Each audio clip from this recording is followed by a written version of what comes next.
thought we were going to be in, but nothing, no real jungle training at all. Now, you went to Vietnam right out of AIT? Yes. Yeah, Okay. I think I had a leave of like 30 days or something Wow. like that. And then I shipped out of Fort Dix, I think New Jersey, flew to Hawaii. I got to see Hawaii for about 15 minutes. They wouldn't let us out of the airport. Right. But I can remember the smells to this day. God, it was beautiful.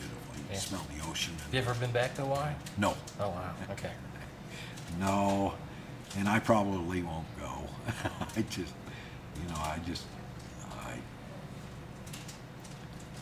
I think Wyoming is where I'll probably stay. I do. I might go to Florida to see. I got two daughters, one in Colorado and one in Florida. Oh, so great. if I travel, that'll be the You, two you states. I go. grandkids? Oh yeah, yeah, I do. God, what a group. That's why I live so far away from them. So you get some rest? I'm not a good babysitter. Not at all. Now, let me just ask you. You were there when they were just issuing the M16. Yes. Now, what was your experience with that? That's always a subject of discussion is, what was your experience with that weapon? You know what? I had no problem with my M16. And I don't know of anyone who really did. You had to keep it fairly clean. I mean, and that's hard to do when you're in the jungle or in the highlands or Right. anywhere else. But I never had a malfunction. But again, I was squad leader, so I sort of led by example. Clean your freaking gun, and it'll take care of you. And the members of my squad were really good at that. Now, had you trained in the M16 and AIT? No, using M14. Okay, so first experience you had was in over. country. Yes, yeah, we learned over there. And did you get any specialized training in cleaning them? Yeah, when we were issued, they said you will keep this Okay. damn thing clean, and they were pretty serious about it. So. So you were serious about it. Yeah, I was one of those guys that I thought, well, I'm here, but damn, I'd like to go home. And I meant it. Yeah. But I other than Ray, I think all my squad members made it home. I'm hoping they did. Good. I guess they got ambushed or ran into a pretty good sized unit up After you in the left. highlands after I left. I'm hoping that they were all. Did you keep in Survivors. touch with any of them after you came home? No, that was. Too painful? Well, it wasn't that. It's just, and I lived not too far from one. When I went back to Ohio to visit my mom, but and there was a feller there that was in my squad. I did get him out of my squad because at night he was having nightmares and waking up, and he was a danger to himself and to us. I told the lieutenant, I said, get this guy back to the rear so he doesn't get us all screwed up. But we had some interesting things. Good God, we were out on a road, blocking the road thing, and we had bunkers and everything, which was quite something. But we had an armored personnel carrier that had left a big base and was proceeding down the road where we were at. And well, what do we do? You want us to stop it? I mean, we could have stopped it probably. And they didn't give us an answer, so I knew it was inhabited by an American who had basically gone crazy, probably wanted to get to Saigon to visit his girlfriend or something. And they drove right through the damn roadblock. I mean, we took down the fence so he wouldn't get all tangled up. I'm hoping he made it to wherever the hell he was going. I don't know where he was That's going. crazy. I'm not even sure he knew where he Yeah. was going. It was just, just an odd area. Very odd people too. There were some real weird guys over there. Now, one question we always ask is, your experiences coming back. If you had any bad experience or negative experiences coming back home, or I did.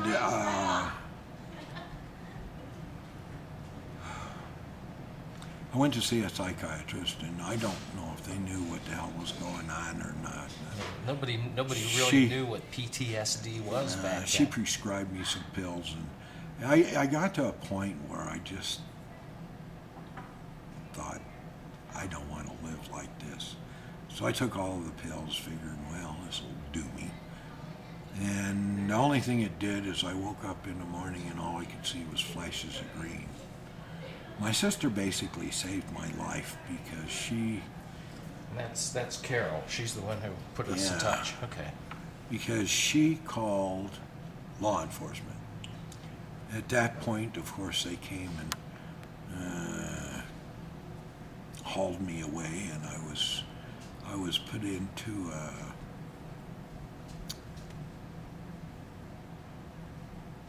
I don't want to call it a nut house, but it was a facility for people who may be of danger to Right. themselves or Right. others. And she keeps saying, "Well, I can't forgive myself." I said, "Oh my God!" I said, "You feel that bad about saving my life, do you?" Because I had almost. At that point, if she hadn't, I probably would have either crashed my car into a big tree, which I thought a lot about. I don't think you ever get rid of the suicidal thoughts. The only thing that saves me now is I'm such a chick and I hate pain, and there's no sure guarantee that you're going to end it unless you use a high-powered rifle on your head. Right. I just don't want to do that because it's messy and you'd probably feel some pain, I just couldn't do that. But, those thoughts, although they're not really normal, they, I guess in a way they are, because a lot of people Well, John- have thought about that. John Goss, our director at the museum, who had a very rough tour in Iraq, says that it's a great quote. He says the Army teaches you really how to be a soldier, but they don't even teach you at all how to be a veteran. And that's true. And Doug, that's what scares me most about these young fellas coming back today. When they first marched back from Iraq, or the first group started coming home from Afghanistan, all was well and good. Uh-huh. What about the guys from this point on? Are they going to be?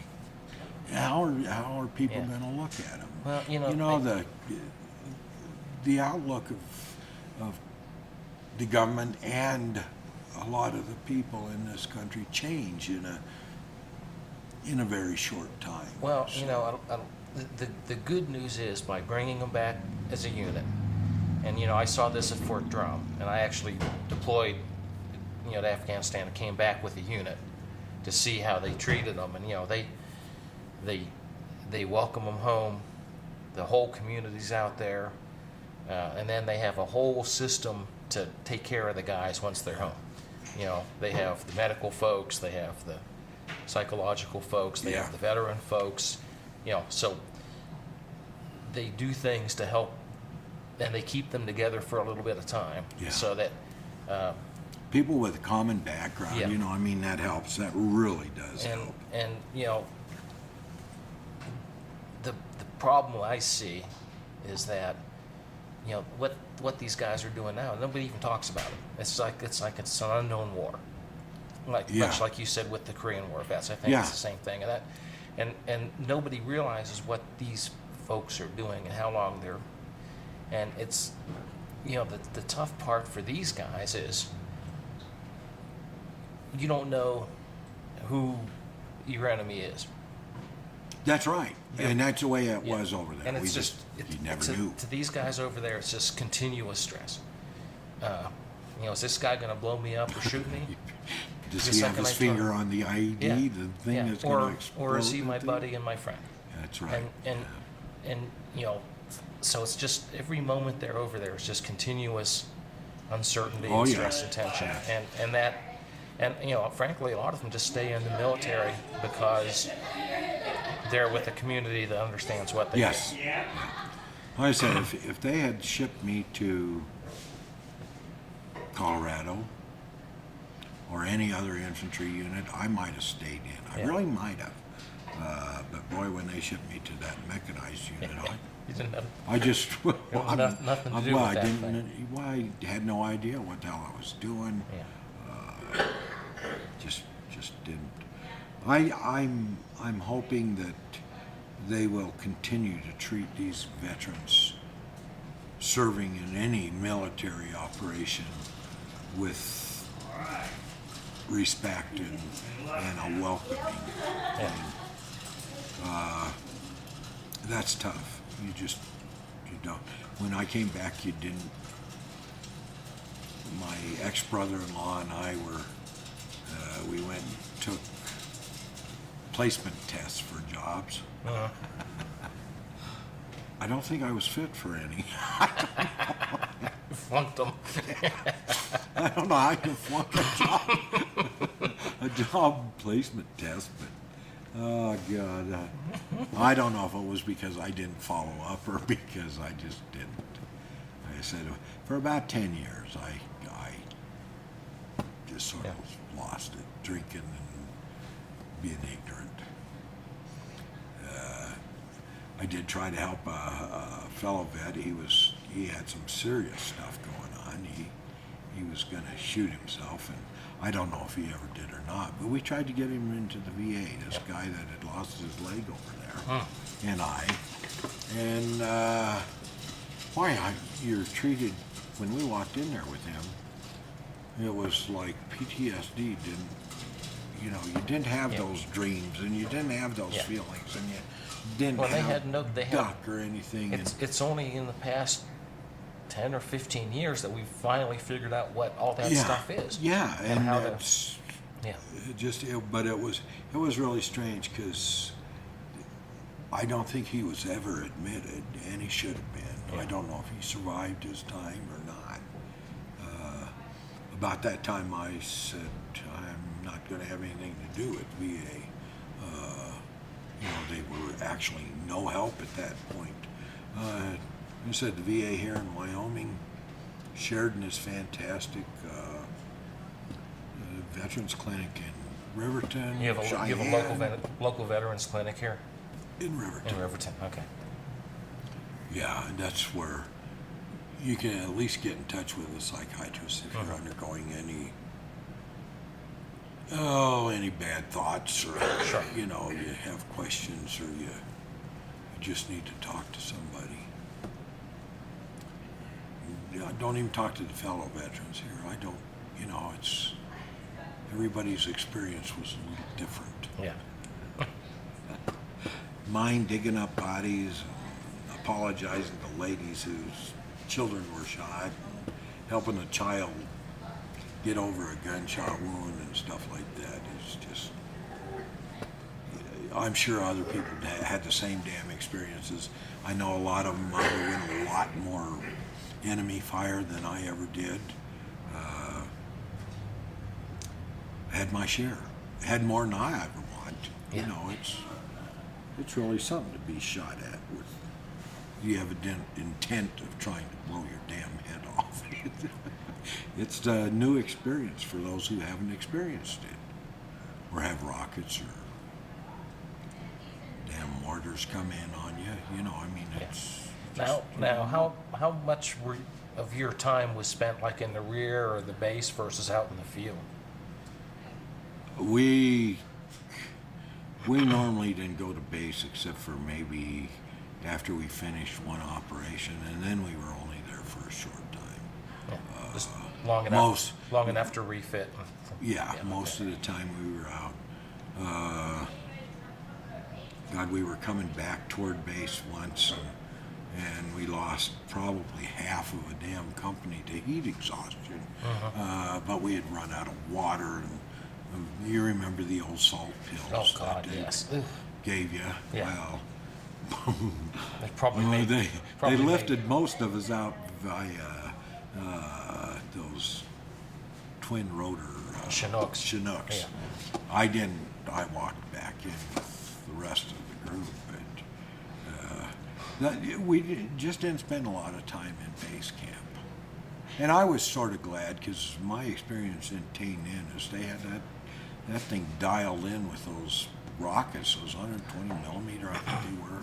Yeah, 122 And, millimeter. Yeah, and I didn't particularly like to hear the whump of them coming in. I really did. You know, at least with somebody shooting at you, you got a chance to get underground or behind something. Or Did you dug in foxholes every night, or? well, no, on a quick ambush, no. If we were away from the company in a squad or platoon size ambush, we didn't dig Right. in. Although one night we ambushed part of the 4th Infantry.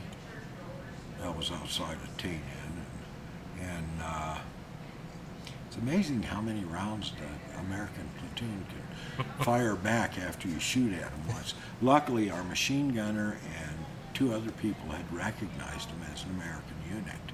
They didn't open fire. Well, the guys I was with didn't recognize them, and they did open fire on that. I've had one of the tracers that came by hit the guy's helmet right next to me. Thank God he had it off, because it put a hole right through it. And I felt and heard the hiss of a tracer round.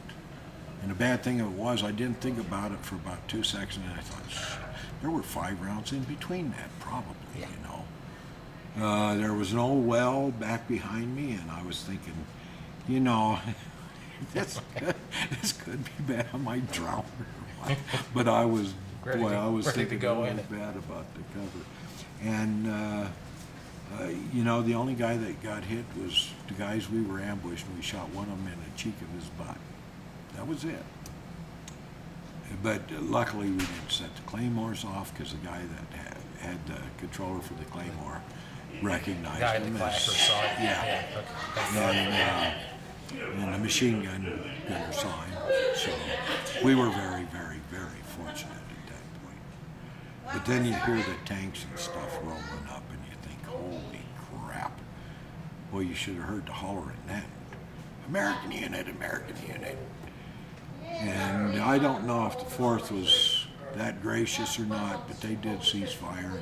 They didn't call in tank fire on us, so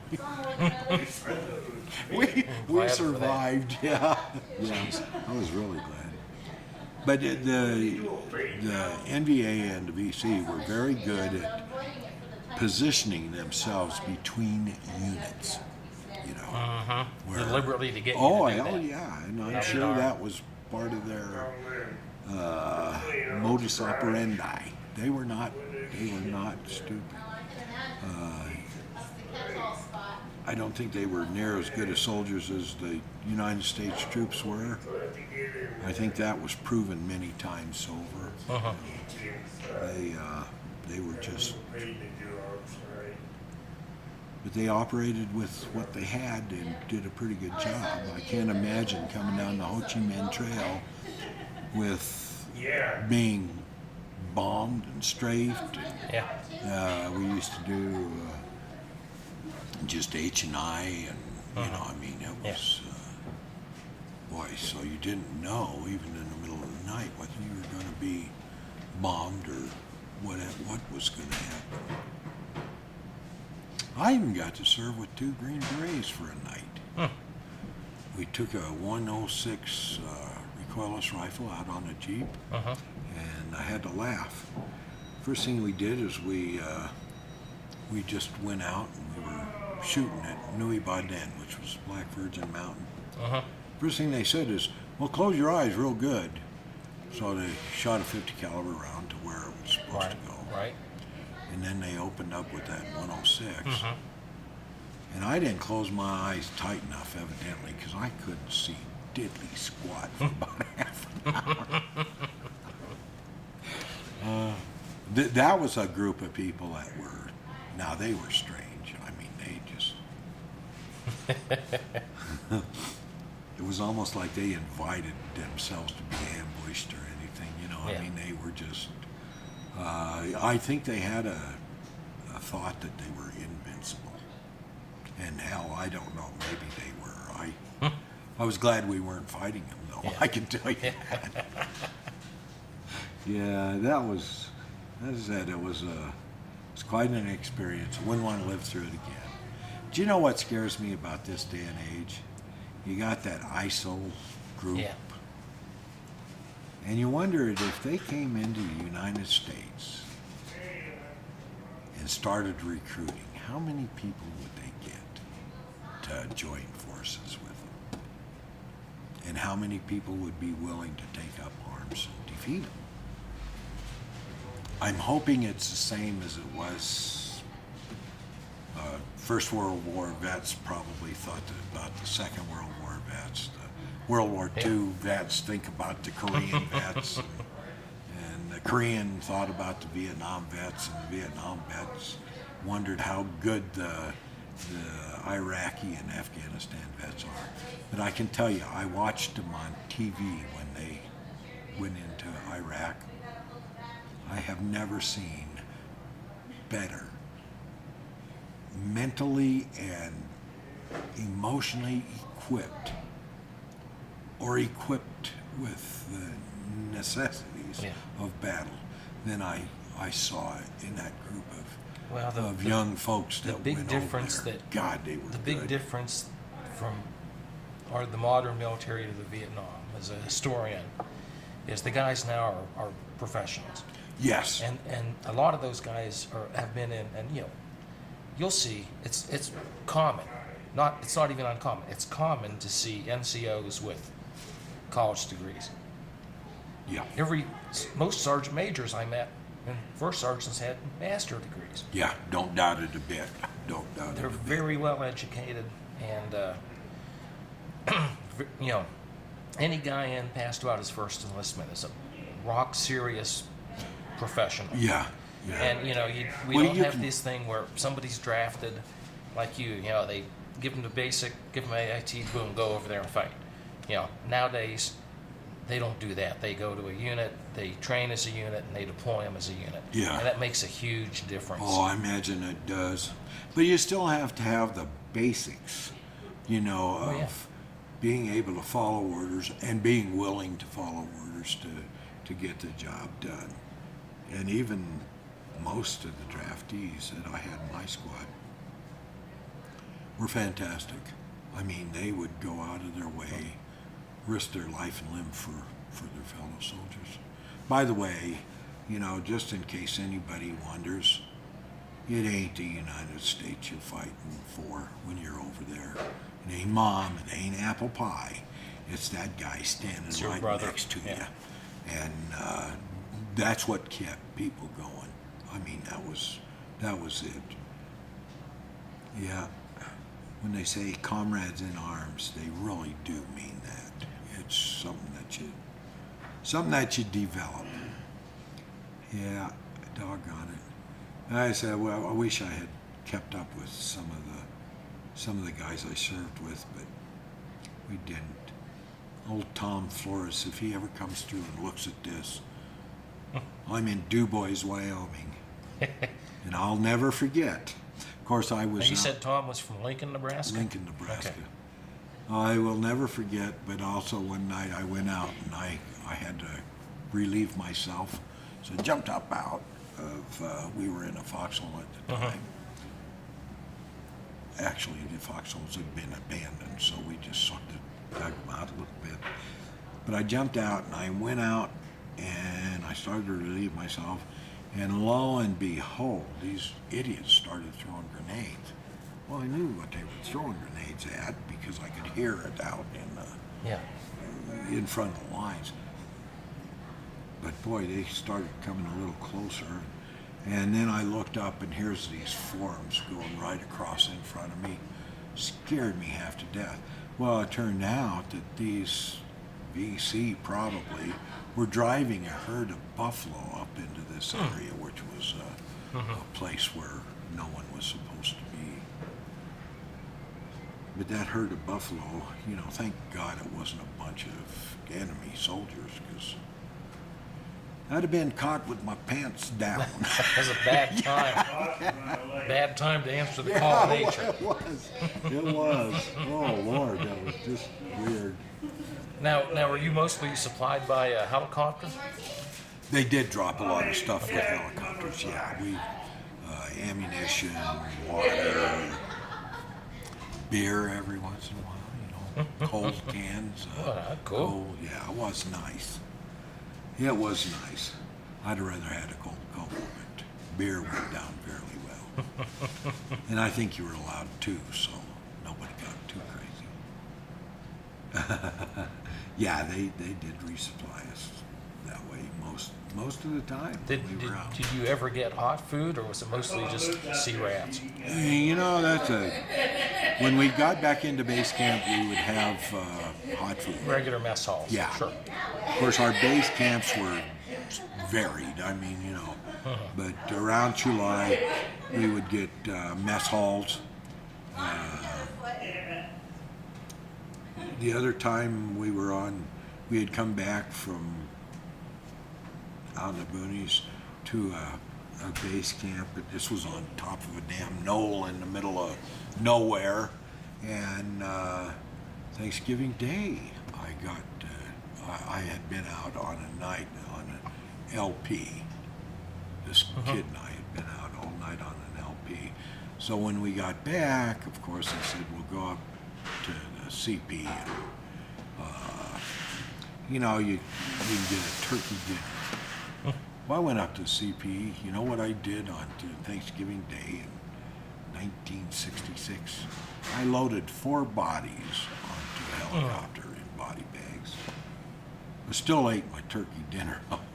That was it. But that was one of my defining moments in Vietnam. Well, I just have to have you attest that you are somebody who actually ate ham and lima beans. Absolutely. I liked it. Oh.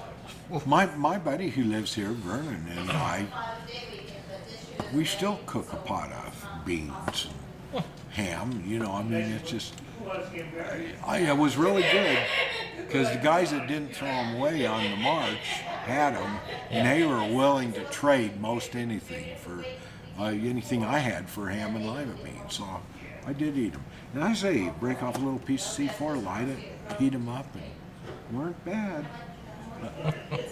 Not the best, but don't ask me about ham and eggs. Ham, you said ham and and I eggs. will not eat. No, I just, God.